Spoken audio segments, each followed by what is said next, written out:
Oh my God, Caroline's.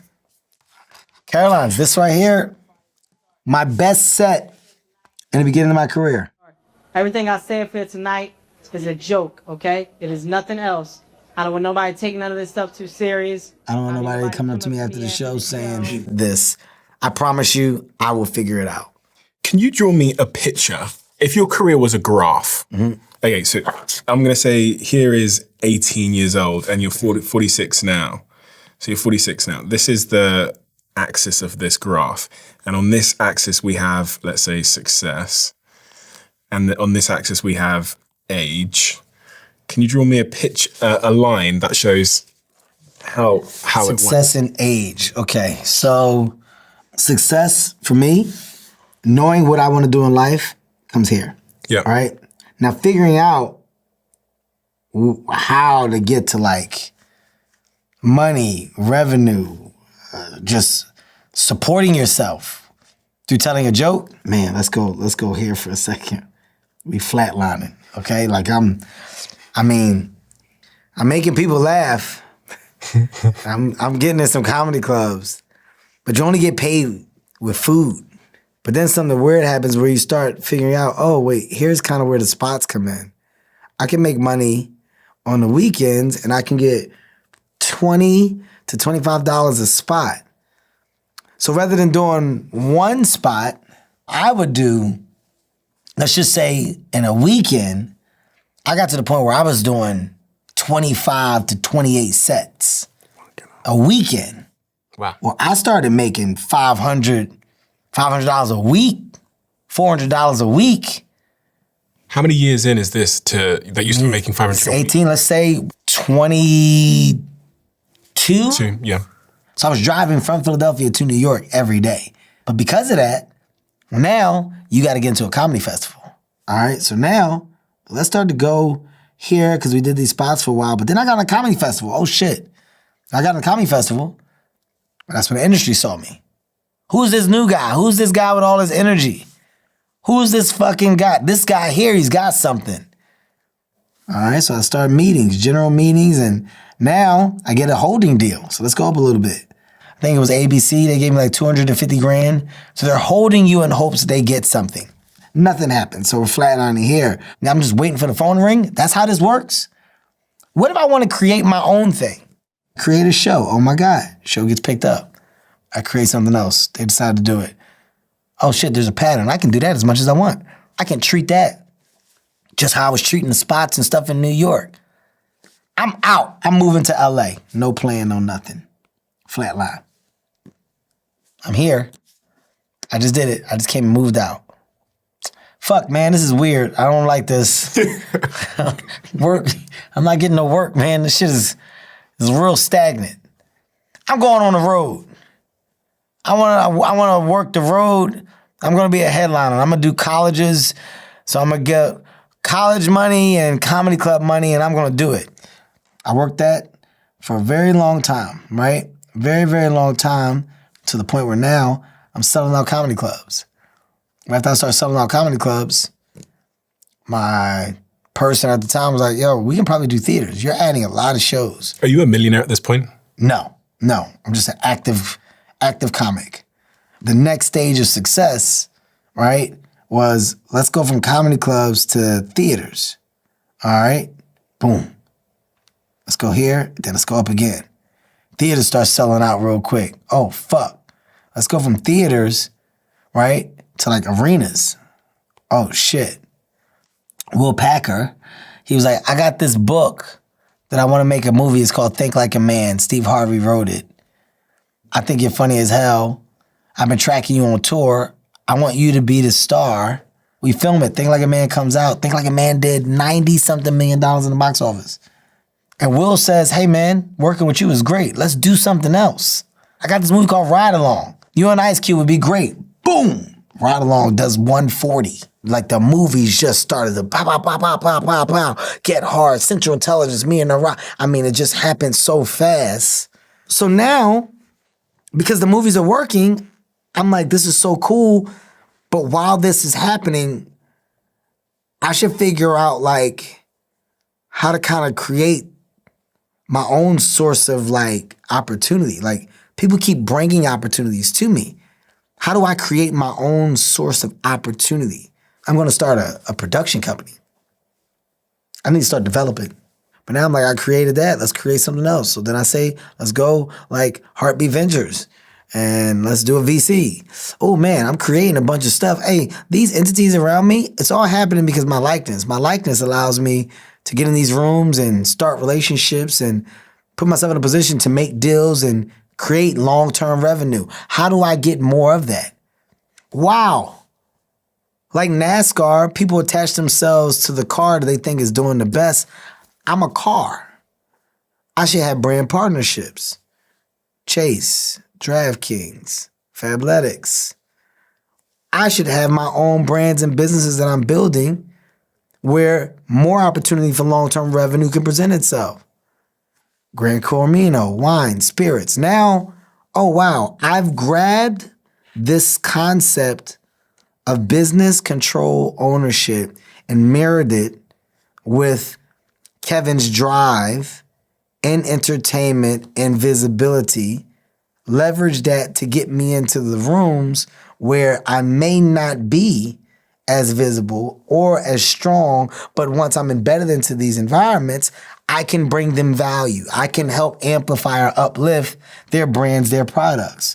So my case study of Fabletics, of DraftKings before I got there versus after I got there, Chase, financial literacy, like C4, like these are things where I'm now, well, I'm not just a partner, I'm an owner, I'm an endorser, I'm an ambassador. Oh wow, this is where the real money is made. The ecosystem of life. How do you put yourself in a position to be a part of everyday movement in life? You're looking at things at a much granular scale. And now I go way back here to when I was like not really focusing, not thinking about life, not thinking about how things connect. I'm now able to tap into the lessons that my mom gave. And I'm like, all good things that happen when they're supposed to, but now I'm poised and polished enough with a mindset that understands, well, I don't want to start something that I'm not going to finish. So if I'm going to put myself in position to do these things, how do I make sure that my partners know I'm willing to give my all? How do I show that I'm not going to quit? Which back here, my mom's biggest lesson was you're not quitting. If you start it, you're going to finish it. So how do I make my partners that I'm now saying you should work with me? How do I make Netflix secure in knowing that when you get me, you get 100% of me and that I'm never going to quit. I'm going to finish it all. How do I make my other studio affiliates understand and working with Heartbeat, it is in my best interest to bring you great product, great material so that you understand what we do so that we can continue to drive a business that has the best interest for both of us. How do I sell you on that? So now my business of sell mirrors and matches my business of grow. Nothing that I'm doing doesn't go hand in hand. And I should be able to embed the products or the partnerships that I'm now operationally like attached to into the ecosystem of entertainment. So if I have a C4 can and I'm doing an activation and health and wellness, well, C4 is my partner. I should integrate you in this opportunity. Hey, my movie, we have an opportunity to basically wear a product. I should be in Fabletics in this scene because this makes my partner feel valued and positioned. Oh, wow, this is what I do. I elevate.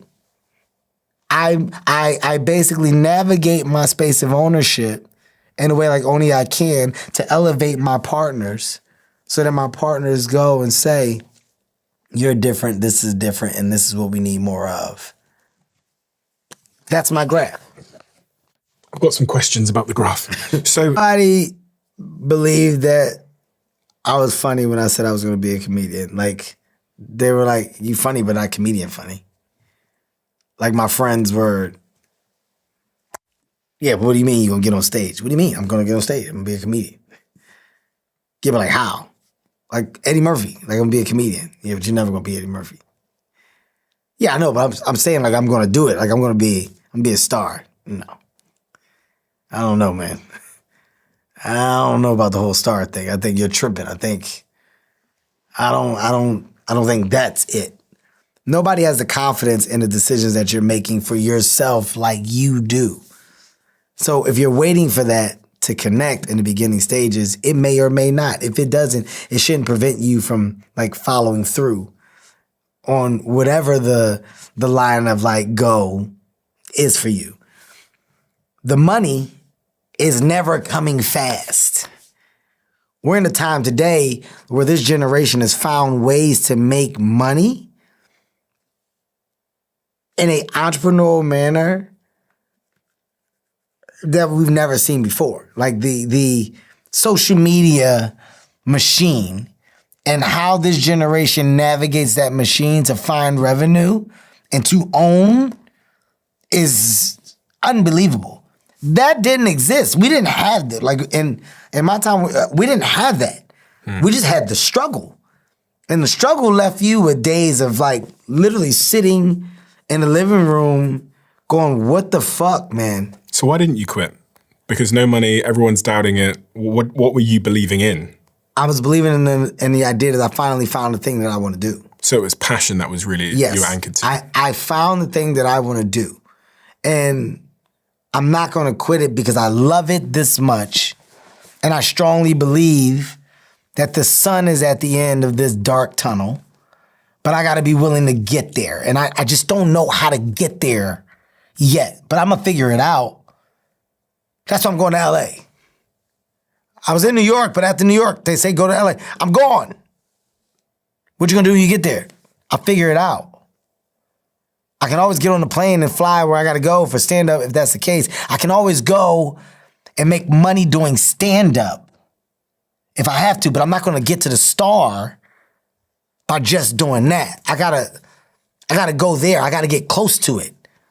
I gotta smell it. I gotta feel it. I gotta find out where the people are that are trying to do it too. I gotta get acting classes. I gotta get around the Hollywood. Like what is Hollywood? I gotta get there. And what happens when you're there, it fuels another appetite of hunger. Because I'm there and in real time I'm seeing people better. I remember, I tell this Cat Williams story, and I don't even think I told Cat this. There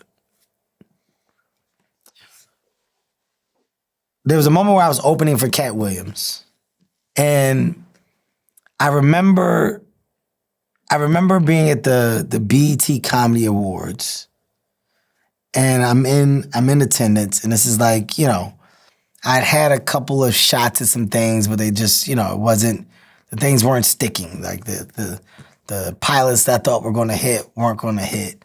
The things that I thought were going to happen, they just weren't. It just didn't seem like it was adding up, right? Like the roles are little small roles or little small cameos, but like it wasn't the thing. And I remember Cat Williams' set during the BET Comedy Awards. He had like a leopard suit. Destroyed the Comedy Awards, destroyed this moment. And audience goes crazy, stands up. I remember being in the audience and I was like, that's it. I said, like, that's the thing. That thing, that reaction, that roar, that moment. I gotta be patient because my moment is going to come. I witnessed his moment. And after that moment, it was Friday After Next, you know, he went on and started to do crazy things in his career, right? But I witnessed the moment. And in that moment, my takeaway was that he was ready for the moment. His material, the jokes, everything, it all hit. And I didn't watch it in a manner of like, jealous or angry. I was like, that's it. Like he's probably out of here after this.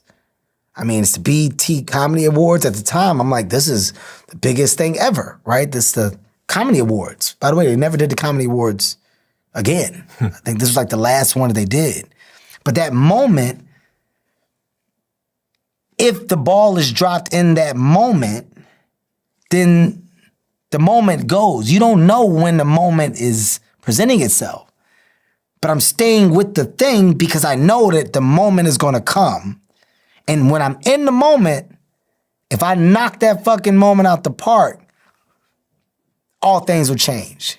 But you may not know it. You may not know when the moment comes. When did your moment come? Shaq's All-Star Comedy Jam. The reason why I equated with the story with Cat. I believe it was Tommy Davidson. It was D-Ray. Cedric the Entertainer was the host. I headlined it. I end up having one of the best sets that I've ever had. And at the end of the Shaq's All-Star Comedy Jam, I say goodnight and they do like a slow motion walk-off.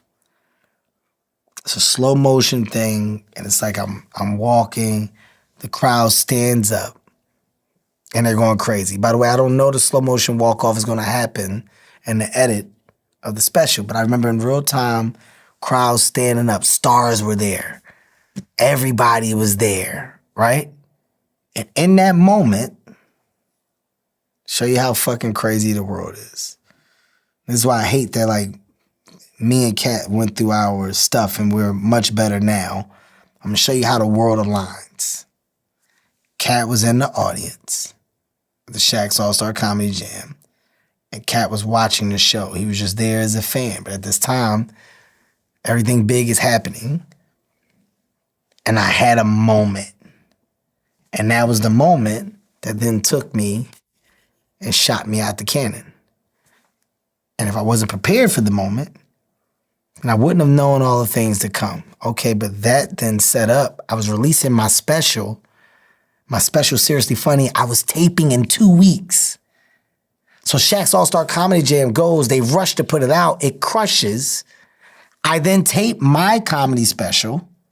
Seriously Funny was my next special. Seriously Funny destroys, but it only destroyed because of Shaq's All-Star Comedy Jam and the audience that watched that.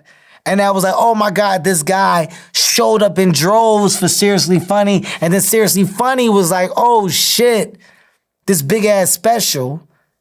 And then the arenas and everything, boom, boom, boom, boom, boom. So about 12, 13 years from the moment you did your first sort of stand-up event, you having your moment. And I find that fascinating because those 13 years, most people aren't willing to do something for 13 years without their moment showing up. Like when you hear like, I don't know, shit on Instagram or quotes or you watch motivational videos and stuff, if they told you that it would take 13 years for you to have your moment, almost nobody would take part. Nobody, no. But those 13 years of your training. I mean, so Scooter Braun told me one time, he was like, what makes him different is the work that he's willing to do in something. And he was like, you know, if they were giving out like $1 million for somebody that can hit a fastball pitch, you know, from the best pitcher in baseball, right? And this thing would basically require everybody's gonna go and try to hit this because everybody wants the $1 million. So the first day of the announcement, the line to hit this pitch is gonna be droves, right? Like probably millions of people. Who knows how many people would be in this line? And people would go up and strike out. And after that, they would go, damn, it's over. Like, I missed. Not many people would like miss and then go stand back in line to go hit the ball again. He was like, I'm gonna keep getting in line.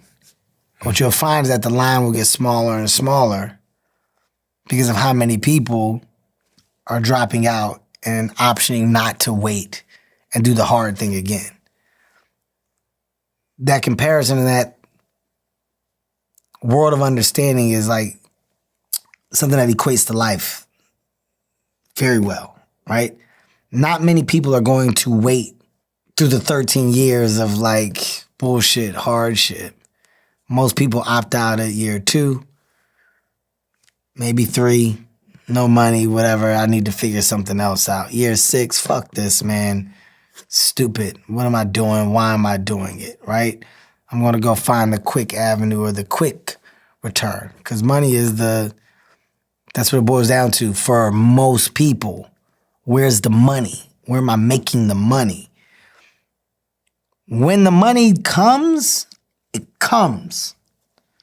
What you find is that it's not hard to make money. Once you start making money, you learn how to make money. It comes with education. It comes with understanding, and it comes with a better resource of mind that makes you go, no, I'm gonna do this, and I'm gonna build this, and I'm gonna go here, I'm gonna meet, I'm gonna present, I have an idea, I'm gonna pitch it. You're now a much better machine because you understand. Money is no longer the thing that you think it was when you get to it. But getting to it, to get that understanding, you lose the pack. You lose the pack because the pack is like, I want it here. And because it didn't show up here, I got to go figure out a new thing to do that's going to give it to me here. And they got to recycle They lose focus. Yes, you're never completing anything. You never finish nothing. So the thing that you think you're focusing on, you keep quitting to start something else that you think is the idea, and it's just a cycle. It's a cycle. Don't you notice that people come up to, I notice this a lot with young entrepreneurs, especially those that aren't having success. They start one thing. When they come and tell you what they do, they tell you 17 things. 17. None of them have ever worked, but they say 17 things. Mm-hmm. And they think that doing more things is increasing the probability of success. 1,000%. Where it's the opposite. It's the opposite. It's the thing that you actually thought of that you are going to put 100% of your mind and focus into to complete. And then after that, you're able to pick it apart and take the good, the bad, the whatever, and either restart that thing again to improve it or make a decision to do something else, but you finished. I made the choice that stand-up comedy was what I was going to finish. I made a choice that becoming a good comic and a good headliner, if I focused and did it well, that would open up the doors for me to do everything else that I want to do. If I don't have that, how do I expect to get in? I was speaking to Evan at Snapchat, and he was talking about T-shaped people. So you have like a broad understanding of a lot of things, but then you're like really deep on one particular thing. And that one particular thing is almost, I guess you could see it as the like screw that gets you into the industries. So for me, mine would have originally been marketing, but I was able to use that like deep expertise to then launch this media business because it's still the same game of marketing that I did for 15 years. I was able to go into like the stock market because they really needed to understand marketing. And it was that deep expertise in one thing that was my leverage in all of these really interesting rooms. And it's kind of what you were saying at the start. Like you had this deep expertise, this deep IP experience value that allowed you to like break in as an investor and then to production and all these other areas. I mean, the value for me, it was self. But the value of self and understanding of how to truly control and operate that and navigate that correctly, that's a world of its own. So the bigger that the star gets, the brighter that the star shines. If you are paying attention, it's only positioning you to go in places where people say, oh my God, I know you. And where you can shake a hand, but the interest of just knowing you because of the place from the star, it allows a moment for the conversation of, so what is it that you do? Oh my God, like that's so cool. I would love to learn more about that. And what you'll find is that the resources of opportunity over there are endless. Oh my God, are you serious? We would love to partner with you in something like this. I mean, in this space, are you talking about mental health, wellness? Listen, strong voices and confident voices or inspiring voices. There could be a lot for us in what we do here. Hey, maybe there's a partnership that we can form. Oh my God, man, back to school. Kids, I love kids. I'm thinking about doing more. Like, here's something where I think I can have a very, very good cadence and a very good energy towards getting kids hype about school education because it's not something that I took serious. How do I help? Where did you learn? So when I look at this graph here, I see this sort of moment where things go up and to the right very quickly, where you start to get into entrepreneurship. But at this moment that comes before it, you didn't know this stuff. So at some point you acquired information. So for the people that are listening now that are thinking like, how did Kevin go from a kid that was in this rough area, dad wasn't around much, his mum was raising him, to a guy that knows all this stuff? You get there now by being a sponge and not being afraid to ask questions. I'm very secure in myself and being the dummy in the room. I'm extremely secure in saying, I don't know what that means. Explain that. Give me an example of a context where I can give you several. Like venture and investing, I was a firm believer that nobody's stealing my money. I'm giving you nothing. Yeah, you gonna go and put it where? Yeah, no, my money gonna stay right here under my bed.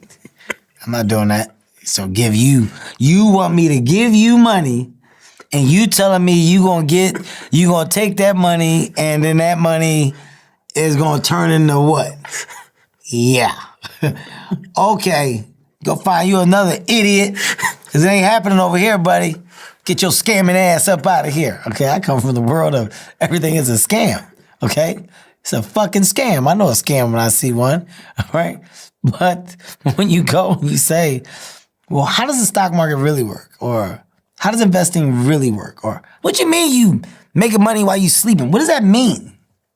What do you mean by that? How does this brand partnership shit really work? Like you can't be afraid to like verbalize your ignorance. And the bigger problem, which I'm sure a lot of your viewers have, is like insecurely like just being quiet about the shit that they don't know. As if you're gonna figure it out because someday, one day, somebody's gonna go, hey, you look like you need to know. It'll never happen that way. It's never going to happen. You're never going to run into a person who's randomly going to talk about the things that you wish you had more knowledge in. It will never happen. And what you'll find is that information is not free, but it's available.